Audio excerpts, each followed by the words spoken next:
The U.S. Supreme Court issued another decision today, very brief, but this involves Steve Bannon.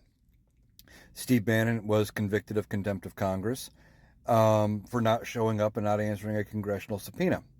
Now, he has tried to appeal this decision. He asked the appeals court to weigh whether or not his advice of counsel defense was good enough and that should keep him out of prison. They rejected that, but he stayed a free man while he appealed that.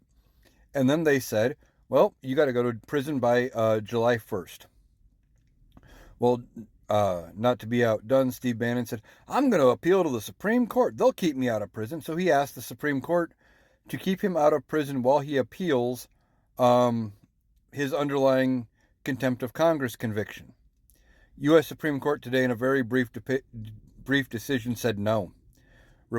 So Steve Bannon has to report by Monday, July 1st, to prison and start his 4-month sentence for contempt of Congress. Now, he is still attempting to appeal the underlying conviction, and that may happen. I don't know if they will actually grant his appeal because it's very, very weak, if you ask me. His advice of counsel that his attorney told him not to answer a congressional subpoena. Fact of the matter is, doesn't matter what your attorney said, you did not answer a congressional subpoena. So I think he's ultimately not going to be successful on that appeal, but he has to report by Monday, and it's going to be a very bad weekend for Steve Bannon.